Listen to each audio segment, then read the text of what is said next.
Imagina um cenário. O ano é 170 e pouco. Tá um frio do cão na fronteira da Germânia. Aquele tipo de frio que entra nos ossos e faz o metal da armadura parecer que tá colado na sua pele. Você sente o cheiro de lama misturado com ferro, sangue. O som é um caos absoluto. Gritos em línguas que você não entende.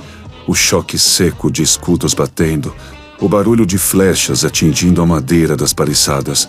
O mundo lá fora tá literalmente pegando fogo. As fronteiras da maior potência que o planeta já viu estão sendo rompidas por hordas que não conhecem a palavra recuar. O mapa do mundo, aquele desenho bonito que os generais fazem no pergaminho, tá prestes a ser rasgado. Agora, caminha comigo até o centro desse caos. No meio do acampamento, tem uma tenda de couro, simples, batida pelo vento. Do lado de fora, mensageiros chegam cobertos de suor e pavor, cavalos morrendo de exaustão, generais discutindo aos berros sobre táticas de contenção e o número de baixas. Mas quando você entra na tenda, o som morre. É um silêncio que chega a ser pesado, saca? Tem um homem sentado ali. Ele não tá gritando ordens, ele não tá em pânico. Ele tá escrevendo. À luz de uma vela que oscila com vento frio, ele tá registrando pensamentos sobre o que significa ser um homem bom, sobre como a vida é curta e sobre como o universo é uma coisa só. Esse cara é Marco Aurélio, o imperador de Roma. Basicamente, o homem mais poderoso da Terra naquele momento. Dá pra entender o nível do absurdo. O cara tá com o apocalipse batendo na porta e ele tá preocupado com a ética da própria alma. A gente costuma olhar pra história e achar que o Império Romano foi construído só com base em espada, logística e estrada de pedra. A gente vê os filmes e foca no sangue.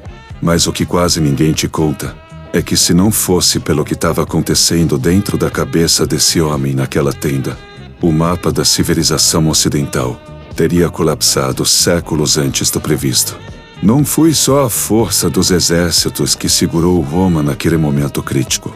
Foi a paz interior de um único indivíduo que decidiu que o caos externo não tinha permissão para virar caos interno. E por que isso importa para você hoje, que provavelmente não tem uma legião para comandar, mas tem uma pilha de boletos, um emprego que drena sua alma e um feed de notícias que parece um moedor de carne mental? Importa porque a gente vive num estado de guerra constante. O caos não está mais na Germânia.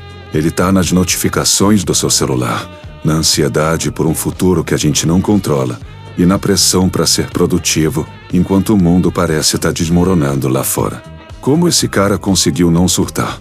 Como ele transformou a filosofia estoica num verdadeiro sistema operacional de defesa geopolítica? Hoje eu quero te mostrar que o estoicismo não é essa autoajuda gourmet que você vê em postzinho de rede social. Era uma ferramenta de guerra, uma engenharia mental bruta que forjou o império mais resiliente da história humana. Presta atenção, porque se essa filosofia serviu para segurar as fronteiras de Roma contra os bárbaros, eu te garanto, ela serve para você segurar as suas próprias fronteiras mentais hoje. Vamos entender como a geopolítica da mente pode salvar o seu próprio império pessoal. Sabe o que me incomoda de verdade? É que transformaram uma das ferramentas mais brutas e eficazes da história humana em frase de efeito para a legenda de foto na praia. Pois é, o estoicismo hoje virou uma espécie de autoajuda gourmet. Um negócio zen para quem quer postar que está em paz enquanto o mundo está desabando. Só que para Roma, o estoicismo nunca foi sobre sentir-se bem. Foi sobre funcionar bem. Era o sistema operacional por trás da maior máquina geopolítica que já pisou na Terra. Pensa comigo. Como é que você mantém a ordem num império de milhões de quilômetros quadrados, com dezenas de culturas diferentes, revoltas estourando em todo pranto e traições acontecendo no seu próprio quarto? Você não faz isso com vibrações positivas. Você faz isso com uma arquitetura mental que separa, com a precisão de um cirurgião, o que é ruído do que é sinal. A gente tem essa mania de achar que os romanos eram especiais, seres de mármore que já nasciam com uma fibra moral inquebrável. Mas a verdade é que eles eram tão pilhados, ansiosos e medrosos quanto eu e você. A diferença é que eles tinham um método, um código-fonte. E é exatamente esse método que eu vou abrir para você agora. Eu não estou aqui para te ensinar a ficar calmo. Isso qualquer aplicativo de meditação tenta fazer. Eu estou aqui para te mostrar como o estoicismo pode ser a sua bússola tática em momentos de alta pressão. Sabe aquela hora em que tudo dá errado ao mesmo tempo? O projeto no trabalho naufraga. Alguém que você confiava te dá uma rasteira e a sua vida pessoal parece um campo de batalha? Pois é exatamente ali que a geopolítica da mente entra. Eu já estive nesse lugar de olhar para o mapa da minha vida e só ver incêndio, tentar apagar o fogo com as mãos, entrar em pânico e no fim acabar queimado. O que eu aprendi e o que eu vou te provar nos próximos minutos é que as mesmas ferramentas que o Marco Aurélio usou para não deixar o império colapsar são as que você precisa para não deixar a sua sanidade colapsar hoje. A gente vai mergulhar na logística do comando interno. Vou te mostrar como os caras mais poderosos da antiguidade tomavam decisões de vida ou morte sobre uma pressão que faria qualquer chorar em posição fetal no primeiro sinal de Wi-Fi lento. Porque a real é uma só, e eu aprendi isso da forma mais dolorosa possível. Se você não governa a sua própria cabeça, você é apenas um território ocupado pela vontade de qualquer um. Preparado para retomar o controle das suas fronteiras? Então vamos entender como essa engrenagem funcionava na prática. Vamos começar pelo que eu chamo de chão de fábrica do Império. A primeira grande engrenagem que fazia aquela máquina de mármore e ferro não moer a si mesma era a dicotomia do controle. Hoje, a gente escuta isso em podcasts de produtividade e parece algo simples, quase bobo. Foca no que você controla e ignora o resto. Bonito no papel, né? Mas agora tenta aplicar isso quando você é o CEO do mundo e descobre que metade da sua frota de suprimentos afundou numa tempestade no Mediterrâneo e que uma praga está dizimando suas legiões no Egito. O Marco Aurélio não tinha o luxo de ficar zen. Ele tinha um problema de logística brutal. Mas aqui é que está o pulo do gato. A maioria dos líderes da época, quando recebia uma notícia dessas, entravam em parafuso. Eles gritavam com os mensageiros, sacrificavam bois para deuses que não respondiam e tomavam decisões baseadas no fígado, no puro ódio ou no desespero. Portanto, eles perdiam o pouco controle que ainda tinham.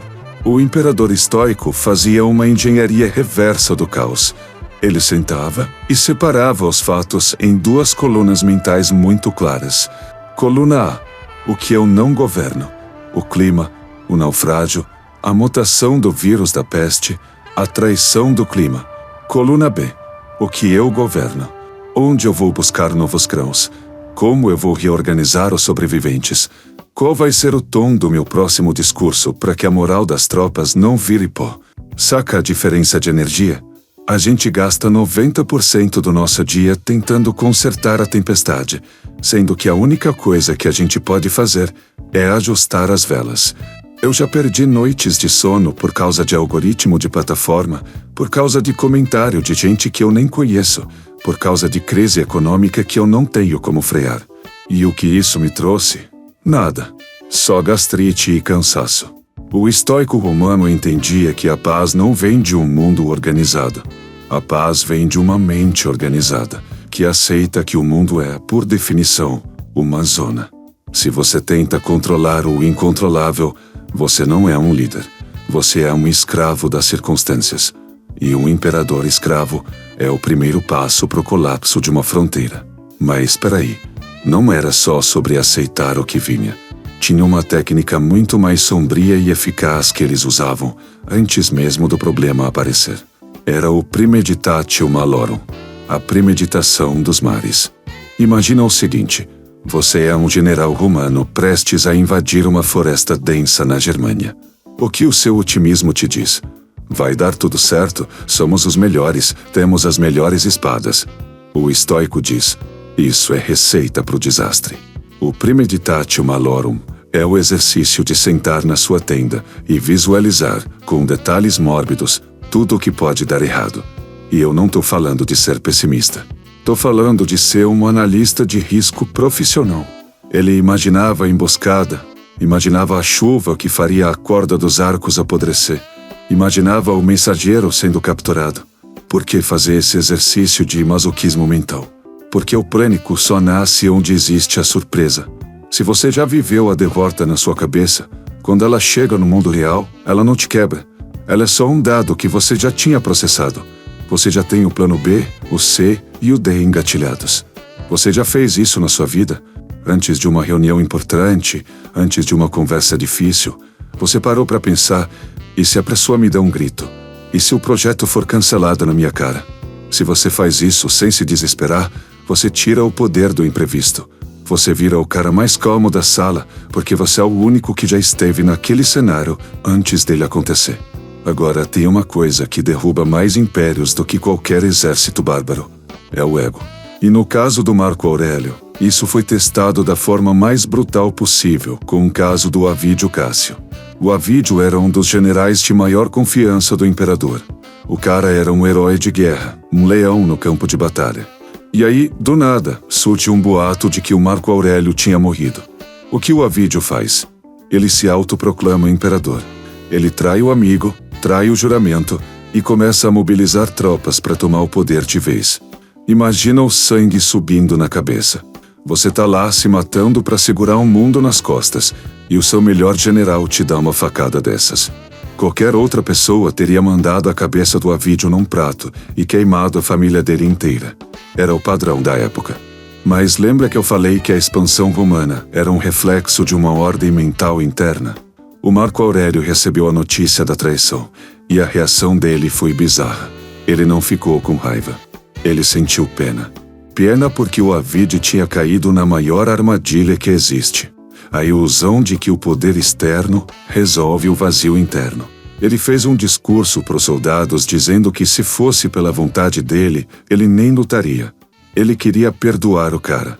Queria olhar nos olhos dele e mostrar que aquela disputa não fazia sentido.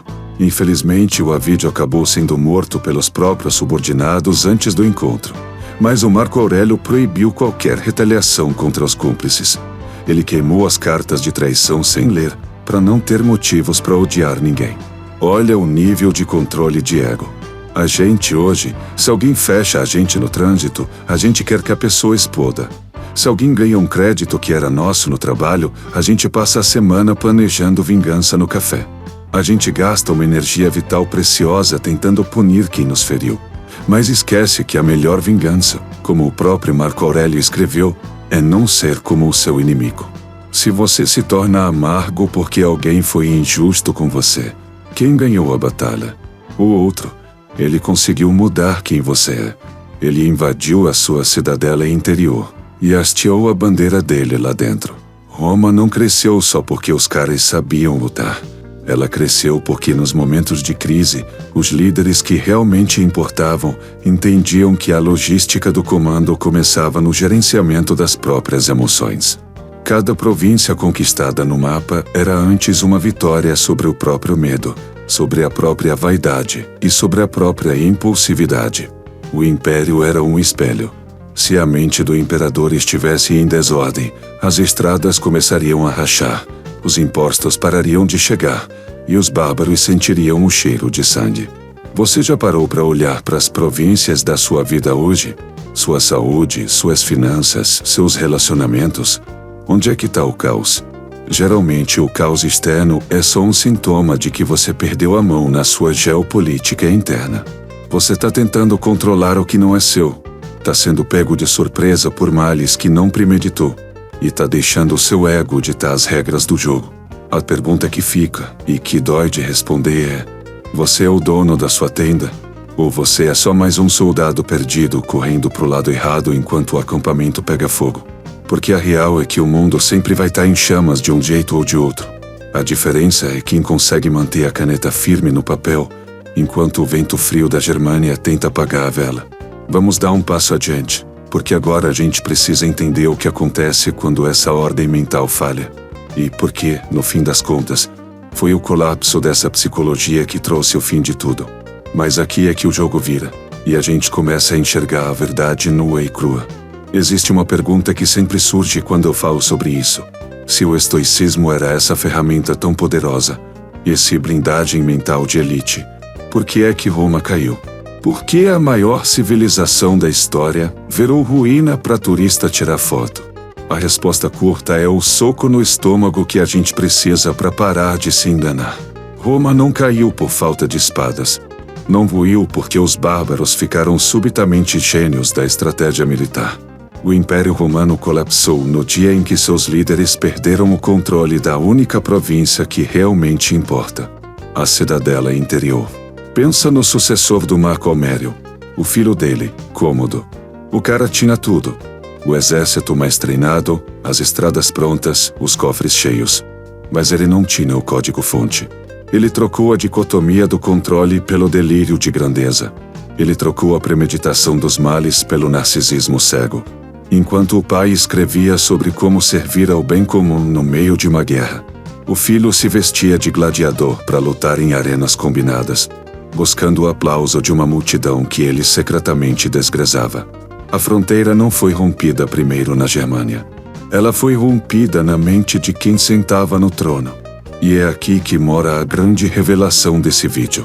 O ponto onde tudo o que eu te disse até agora se conecta e explode. Presta atenção nisso. A geopolítica é, fundamentalmente, psicologia aplicada em escala. A gente olha para os mapas e vê linhas, fronteiras, montanhas e rios. Mas quem desenha essas linhas? Quem decide se aquele rio é um limite ou uma ponte? Quem determina se uma crise é um desastre ou uma oportunidade de reforma? É uma mente humana. Sempre. O verdadeiro mapa do mundo não é feito de papel ou pixels. Ele é desenhado primeiro na cabeça de quem tem o poder de decidir o que é essencial e o que é ruído. Se a sua mente está em caos, o seu mapa vai ser um labirinto de decisões erradas, pânico e reatividade. Se a sua cidadela interior está fortificada, você pode estar no meio de um furacão, mas o seu mapa vai ser uma rota de fuga clara e estratégica. Eu demorei anos para entender que a bagunça na minha vida financeira, o estresse nos meus relacionamentos e a sensação de que eu estava sempre correndo atrás do rabo não eram culpa do sistema ou da sorte. Era a minha geopolítica interna que estava uma zona. Eu estava deixando qualquer invasor mental, uma crítica, um medo bobo, uma vontade de aparecer, tomar conta do meu palácio. Você consegue perceber o peso disso? Se você não tem fronteiras claras dentro de si mesmo, se você não sabe onde termina o que você controla e começa o que pertence ao mundo, você nunca vai ser o imperador da sua própria vida. Você vai ser sempre o território invadido. A grande epifania é que o império mais difícil de conquistar não é aquele que se estende por continentes, é aquele que fica entre as suas duas orelhas. O mundo exterior é só um reflexo, um eco amplificado do que está acontecendo aí dentro. Se Roma caiu, foi porque o silêncio daquela tenda que a gente viu lá no começo foi substituído pelo barulho insuportável do ego, do medo e da distração. A ordem gera ordem. O caos mental gera ruína física. Não tem como fugir dessa matemática. Vou te falar uma parada que ninguém gosta de ouvir, mas que é a verdade mais pura. A maioria de nós está vivendo hoje como o Império Romano nos seus últimos dias de decadência. A gente tem tecnologia de ponta, informação infinita na palma da mão, acesso a tudo e uma saúde mental que parece uma paliçada de madeira podre sendo empurrada por um bárbaro de 2 metros de altura. Sabe por quê? Porque a gente esqueceu como se constrói uma cidadela. A gente acha que se resolver o problema de fora, o de dentro se aquieta. Se eu ganhar mais, se eu for promovido, se eu mudar de cidade, aí sim eu vou ter paz. Mentira. É o contrário. É o absoluto oposto. Se você não forjar a sua paz no meio do fogo, você vai ser um eterno refugiado das suas próprias circunstâncias. A geopolítica da mente as ensina que o poder real não é sobre quanto território você ocupa, mas sobre quanto do seu território mental você ainda possui de verdade. Quantos por cento da sua atenção hoje é seu? Quantos por cento das suas decisões são baseadas nos seus princípios? e não no medo de ser cancelado ou uma carência de um like. Se a resposta for pouco, meu amigo, as suas fronteiras já caíram e você nem percebeu. Então a grande virada de chave é entender que governar a si mesmo não é um exercício de egoísmo, é um ato.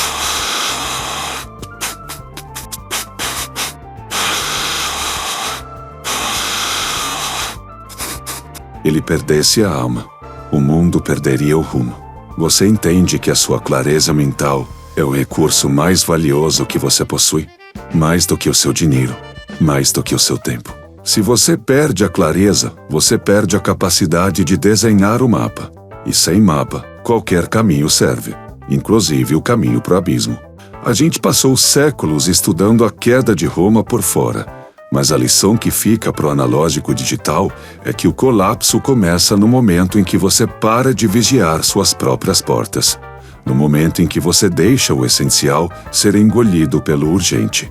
O mapa do mundo está na sua mão agora, e a pergunta não é o que você vai conquistar lá fora, mas o que você vai parar de perder aqui dentro. No fim das contas, a imagem que fica gravada na minha mente não é a das legiões marchando ou do coliseu lotado de gente gritando. É aquela luz de vela solitária, oscilando no vento, dentro da tenda do Marco Aurélio, no meio do frio da Germânia. É uma imagem poderosa porque ela é terrivelmente honesta. Ela mostra que esteja você no topo do mundo ou no fundo do poço, a batalha final é sempre a mesma. Você é o imperador da sua própria existência. Ponto. Não tem como fugir dessa nomeação. Você pode até tentar abdicar, pode tentar dizer que a culpa é do sistema, do governo, do seu chefe ou da sua infância, mas o trono da sua mente continua lá, vago, esperando uma ordem. Se você não ocupa esse espaço com consciência e princípios, alguém ou alguma coisa vai ocupar por você. Pode ser um algoritmo, pode ser a opinião dos outros, pode ser o medo, mas alguém vai governar. Se você não consegue governar o que acontece no território que fica entre os seus ombros, você nunca, em hipótese alguma, vai governar o seu destino. Vai ser apenas um figurante na história que deveria ser sua. Vai ser aquele soldado perdido que corre para onde a multidão aponta, sem nunca entender por que está lutando ou por que está morrendo. Dá uma olhada agora, com uma honestidade que chega a doer, para as províncias da sua vida. Como elas estão? Pensa na província da sua saúde. As fronteiras estão protegidas ou você deixou os bárbaros da negligência, do sedentarismo e do vício tomarem conta de tudo? E a província das suas finanças? Existe uma ordem administrativa ali, ou é um território de saques constantes, onde você nunca sabe para onde o seu esforço está fugindo? E os seus relacionamentos? O seu ego está agindo como um tirano que exige tudo, ou como um estadista que constrói pontes? A gente tem essa mania de achar que o caos nessas áreas é culpa do clima externo. É a crise, é o mercado, é a sorte, é a energia do lugar. Mas a geopolítica da mente nos ensina que o caos externo é apenas o terreno onde a gente pisa. O que faz a província prosperar ou ruir é a qualidade da gestão interna. Se a sua vida parece um campo de batalha perdido hoje, é bem provável que seja porque você parou de aplicar os princípios básicos da sua cidadela interior. Você parou de vigiar os portões e deixou qualquer pensamento invasor entrar e fazer morada. Sabe, eu já vi províncias inteiras da minha própria vida serem reduzidas a cinzas. Eu já perdi batalhas que eu tinha certeza absoluta que ia vencer, só porque eu deixei o orgulho e a vaidade cegarem a minha visão estratégica. Eu já fui esse imperador decadente que achava que o mundo me devia alguma coisa e que a solução estava sempre lá fora. Doeu pra caramba perceber que o incêndio não começou na fronteira. Ele começou numa faísca de desleixo que eu deixei cair dentro de mim mesmo. Eu criei o analógico digital porque eu ainda tô nessa guerra. Eu não sou um sábio sentado no topo de uma montanha. Eu sou um cartógrafo tentando entender onde os caminhos da nossa geração se perderam no meio desse mato digital. E eu descobri que mapear a própria mente é a única forma de não ser engolido pelo ruído insuportável do mundo moderno. Se essa busca por clareza, por essa reconstrução das suas muralhas internas, faz sentido para você, Se você sente que também precisa de princípios mais sólidos antes de enfrentar o caos que o amanhã vai trazer, então talvez o seu lugar seja aqui com a gente. Não é sobre seguir um guru, é sobre a gente compartilhar os mapas que funcionam. Se inscreve no canal, não para ganhar um número ou um distintivo, mas para a gente continuar essa cartografia juntos, um vídeo de cada vez. O mundo lá fora vai continuar tentando redesenhar as fronteiras e bagunçar a sua cabeça. Mas o que a gente constrói aqui dentro, isso é impossível deles tomarem. A vela ainda está acesa, a caneta continua na sua mão, e o seu império pessoal ainda pode ser salvo. O que é que você vai decidir escrever hoje? A gente se vê no próximo mapa. Até lá.